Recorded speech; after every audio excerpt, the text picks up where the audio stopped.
I finally answer 5 of the most repeated questions that I get about MM2K.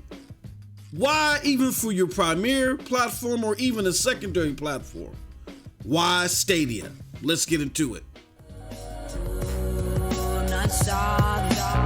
Stay sick cause I follow my gut. They say I was pushing my luck. I'ma push me a matte all black truck. Oh, I'm not sorry. What's up, people? What's up, people? What's up, people? It is your boy MM2K back again with another video. Do me a huge favor before we get into this one. Hit that like button, hit that subscribe button, rock those bells for notifications, please, so you know when your boy's dropping these episodes of the Stadia Dosage. I appreciate all of y'all straight up. Y'all know the deal, y'all know the reason, and y'all know the slogan. I am not too proud to ask. Let's get into it.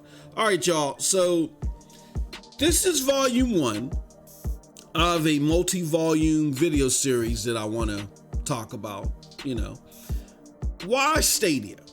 And people have asked me in the past about what is good about Stadia and what may be bad about Stadia. And I've even had, other content creators ask me, or request that I sell them on Stadia. And I think when I normally got those questions, they were taking what I was trying to do out of context. My job is not to sell anybody anything. My job is just to reveal the truth. You know what I mean? And I know that if I like Stadia, that there may be other people that like Stadia. So my job is to put all the truth out there on the table, whether it's good or bad, for people to see. So for those that I know may like Stadia as well, they can come on and enjoy something new. I don't get into the bibble babble back and forth, the idiot herd stuff that I feel like I gotta belong with the outrage culture. I don't get into that stuff. That doesn't bother me. Again, the purpose of this platform is I know I like Stadia. I know the reasons why I like Stadia. I know that because of those reasons, there's going to be other people that like Stadia too. I just want them to have the truth. Okay. Now, for those reasons, I've never really elaborated the way I'm about to in a video, specifically my reasons and my background. Okay. So here we go. First and foremost, question number 1. MM2K, why do you promote Stadia? Simply put, I just love the platform. And just to give you a background here, I felt very disappointed this generation, which is the 8th generation that we're currently in with the PlayStation 4 and the Xbox One. I was so disappointed paying all this money this gen, buying multiple consoles and buying all these games. I think I bought more games than I ever have as far as the console is concerned, only to get subpar experiences that just simply were prettier. I mean, I get it. I know there's God of War out here. I'm still playing through Last of Us 2. Those are good experiences, but that's just one platform for one. And for 2, those are just 2 experiences on that platform that I don't feel like I'm the only one, that many feel just like we're not raising the bar up from last generation. I mean, last generation, you had games that were just blowing it out of the wazoo. And I think even if you focus primarily on the PlayStation platform, it's a better platform in a lot of ways than its competition, but better doesn't always equate to great. You know what I mean? So I didn't feel like that with every dollar that I was putting into this generation that I was getting the biggest bang out of my buck, especially being that I'm comparing it to last generation, where I feel like all the platforms had something more to provide as far as innovation, as far as the type of games they put out there, all that stuff. So amidst all that, if I knew that I was just getting prettier graphics, I said, well, I'm going to switch toward the graphics or the prettier, or the prettiest, excuse me. And I switched to PC, where the gaming options and the game choices, of course, were more robust and innovative, but I had to deal with massive cheating. And then when I wasn't dealing with the cheating, I was dealing with tweaking every 5 minutes because I'm trying to stream and this codec didn't work with this bowback and this is conflicting with this. It was just a mess. It was just a mess. And Stadia solved all that for me. It's an inexpensive platform. It has great play, you know what I'm saying, and great performance. And it has great performance even on the go. And there was no need for tweaks or dealing with the cheat hounds that I was dealing with on PC. So all those things that made me woeful this generation pretty much was put to bed by this new technology. It solved an overwhelming amount. I won't say all, but it solved an overwhelming amount of issues that I was having this generation. Okay. Second question. Didn't you hate this thing, MM2K, at first? Now, the reason why I put this question up here is because there are many people that are close personal friends or people that have worked with me that throughout this whole experience understood where I was at when it came to cloud gaming and Stadia in particular, see where I'm at now, and they may scratch their head and they may say, hold on, behind the scenes, I don't remember you saying this and saying that. So those were great discussions, and I want to flesh out what those discussions were. So for sake of transparency, let me put that all out on the table. I will be honest, at first I had my doubts about Stadia. It was Google, you know, and just like a lot of you out there, see, I understand this whole Google graveyard thing, and I'm gonna talk about that a little bit more going on in this video. I was listening. Look, there were a lot of trusted people that I listened to that knew a lot of their stuff or talked well and talked fancy about PlayStation and Xbox. So I fell into the trap of these people know what they talk about. They had platforms, podcasts, shows, whatever the case may be. So even when Stadia was Projekt Stream, and even before it came out, I had my doubts because it was Google, right? And that whole Google graveyard thing, which again is a farce, I fell into that trap. And then there was the whole thing with Phil Harrison, who's the head of the gaming division there at Google and in charge of Stadia. There was this whole thing that wherever Phil Harrison goes, he destroys wherever he's at. And I fell into that hype too, because that was the stuff that I was fed by a bunch of people as well. People that I erroneously trusted. And I thought they knew what they were talking about. I thought they did their due diligence when they didn't. Okay? So, with that said, I didn't trust the platform at first. In addition, I had data caps. So the prospect of streaming 4K 60, I didn't know how that quite was going to work. Actually scared me. I didn't want to stream 4K 60. I was fine with 1080 or 1440. You know what I'm saying? But 4K 60 kind of scared me because I thought it would be too much data. So at the end of the day, I only wanted Stadia for three purposes. For myself, I just wanted Stadia to play Cyberpunk 2077 and on the go. You know, like if I were to jump from room to room and play it, I knew that Cyberpunk 2077 would hold my interest. So I said, you know what, I'm gonna be playing this game everywhere. So I wanted something where I could play it everywhere, right? And I could play it everywhere in a great fashion.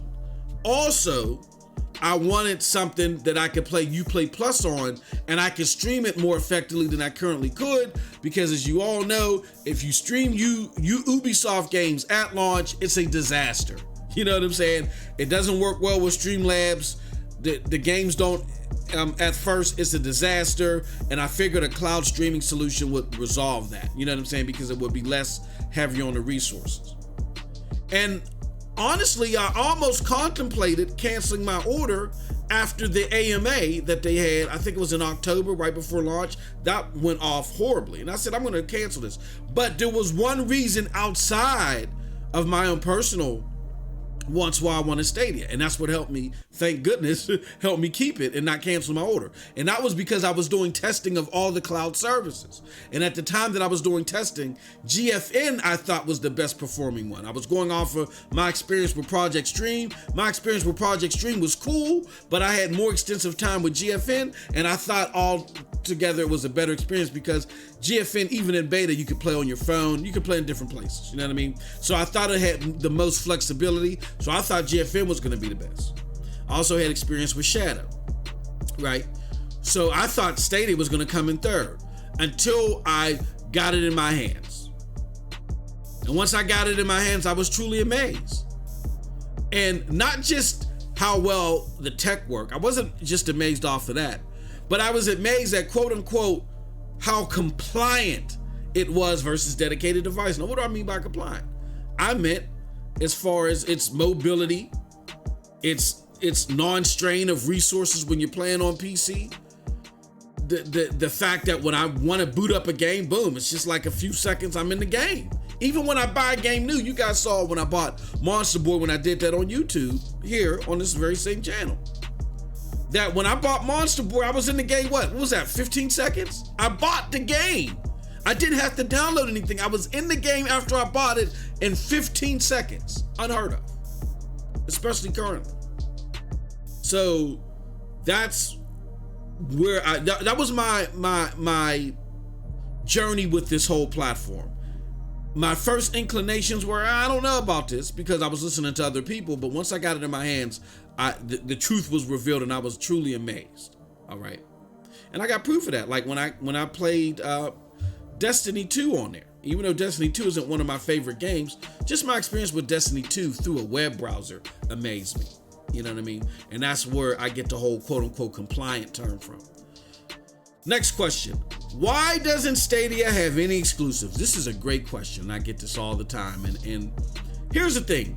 You have to understand that this is a different type of launch and a different type of platform altogether. This is not a dedicated device where you basically build to a certain spec, and that's the spec that you're stuck with. It's the static spec for 5, 6, 7 years maybe, or unless you get a mid-gen refresh where you got to pay another $300, $400, $500. This doesn't work like that, okay? And when I say exclusives, the game does have exclusives, but I'm talking primarily about first-party exclusives. What you got to understand is that cloud gaming works a little bit differently, to where as the more data that it gets, the more that it improves.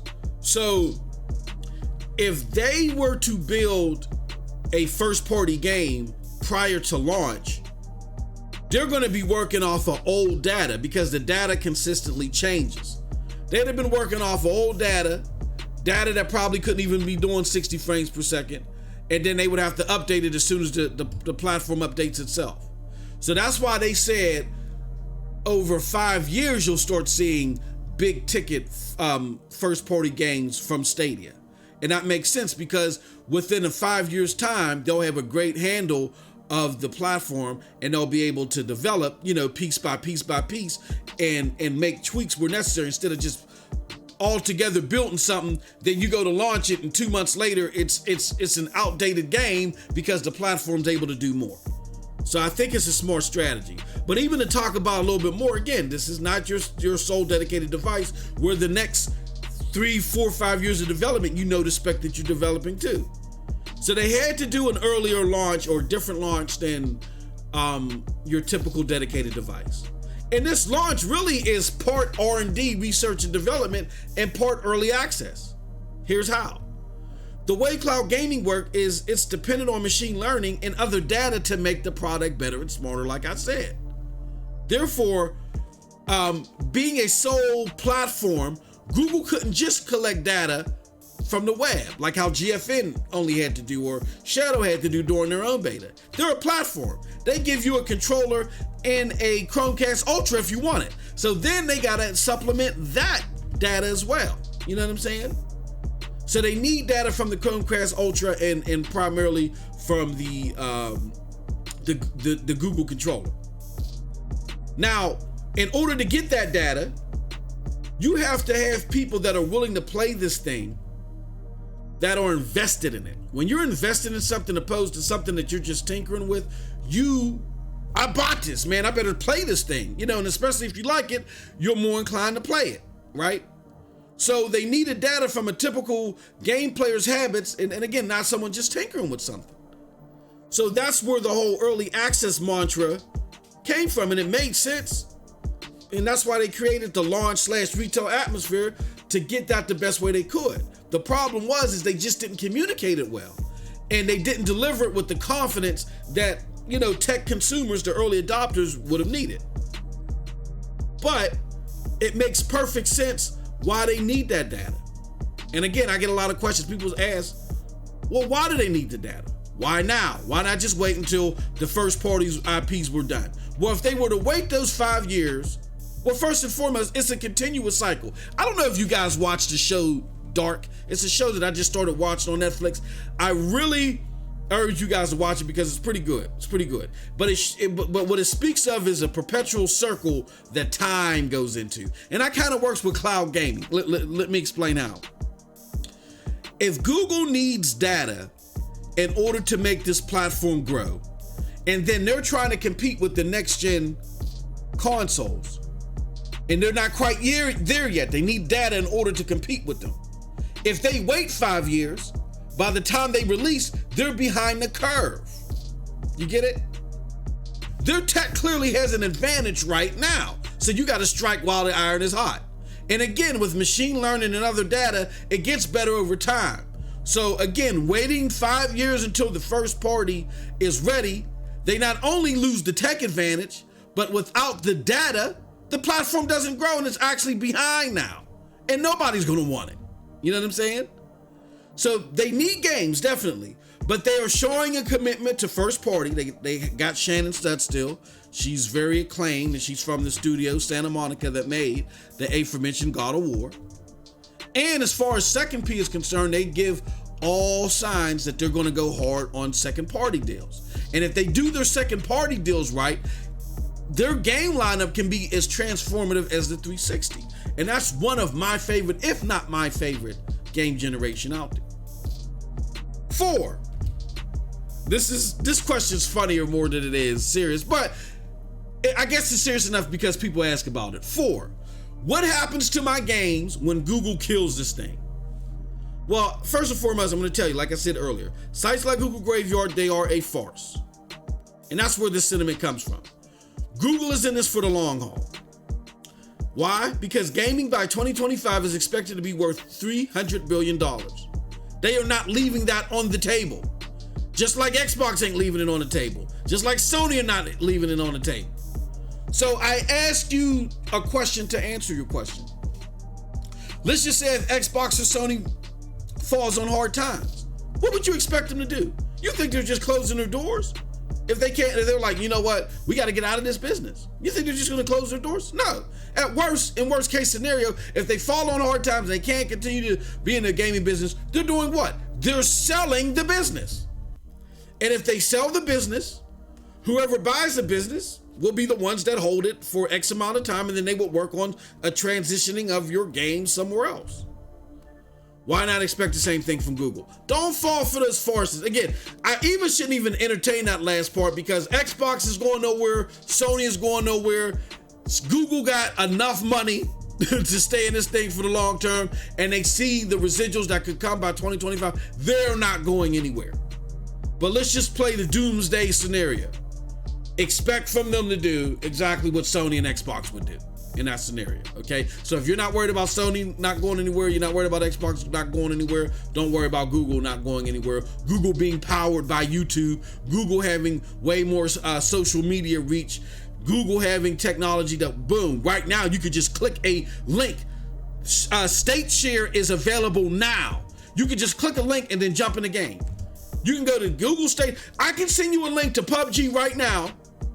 And if you have Stadia, you can click and get right into that game. That's a farce to be worried about, but I get where it's coming from. And lastly, question number 5, which is very important because you hear this from a lot of content creators and they're feeding this to people erroneously and they're not looking at the big picture because they have their own agendas. But again, we're here about telling you the truth and putting everything out there for you to make your own gaming decision.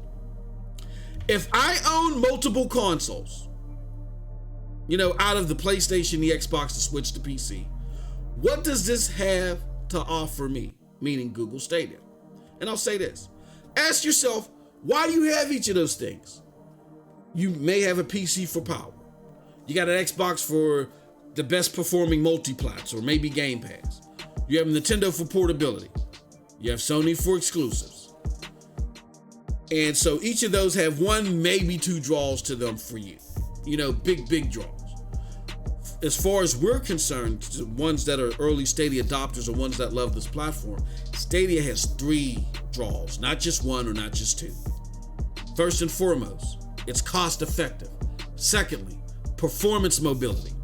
And 3, convenience. Let me break those all down. Cost effective. Imagine getting your PlayStation 5 games at the same performance and the same visuals at no extra cost simply because you bought a PlayStation 4. I repeat, imagine getting access to PlayStation 5 and their games, the same fidelity, the same performance that is going to be experienced on a PlayStation 5. And all you got to do is just buy the games additionally. You still get them for free through PlayStation Plus, right? PSN Plus. And you ain't got to pay the additional $400, $500, $600, whatever it's going to be in order to get that. You have access to it already simply because you bought a PlayStation 4. That's what Stadia does. I have access to every single version of Stadia just off of my initial investment, or simply just going to stadia.google.com and buying the games there. I already have the upgraded version, access to the upgraded version. Secondly, imagine being able to play at 1080p 60 on your phone, tablet, or PC and have it look exactly the same. That's where I meant by performance mobility. I'm not giving up any residual. I'm not giving up anything on resolution, on performance. When there is no dock mode and no mobile mode or handheld mode with Stadia. As long as your device can handle the performance, you can get it all the same. I have a Pixel phone right now that can take 1400p resolution. So if I were to select 1400p, I could play at 1400p on my phone. 60 frames per second. As long as your device can handle it. There is no dock mode or no handheld mode. I lose no performance, none of the visuals when I'm on the go. All right? That's what you get with Stadia. That's the performance mobility. And lastly, imagine being able to hit a button and switch from that 1080p 60 or 1440p 60. You know what I'm saying? From your phone or your tablet. And moving it to your 4K display instantaneously. Or imagine only having 45 minutes to game in a day. Busy day, you was at work for 10 hours. Or you're going to work and you only got 45 minutes to play before you got to go out and go to work. And Doom just dropped, or Cyberpunk 2077, or any new game that the Marvel game just dropped, and you're like, oh, it dropped right now. I only got 45 minutes. Let me play it real quick. You can't do that on a console. If it just dropped, you got to preload it, and then there's the loading screens and all the other stuff. No, with Google, as soon as you buy it, like I said, you're in the game within seconds, if not minutes, or minutes, if not seconds. No downloads, no load screens, no patches to sit through. So all in all, that's Stadia. And that's it, my friends. And that is why a busy gamer like myself, with a family, a bustling family, and a lot of things to do, creating content, I can still get my gaming in every day no matter where I'm at.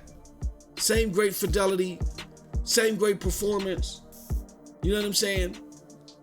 And don't believe the farces that the Stadia games are so expensive and all that other stuff. No, they're ports. Originally, when ports come to, well, not all of them are ports, but the ones that are of the older titles, when ports come anywhere, they're always more expensive than their older counterparts somewhere else, because it's like bringing it to a brand new platform. So you're gonna get full retail, but over time they get discounted. I've spent pennies on the dollar buying games on Stadia. It's just crazy. You know what I'm saying?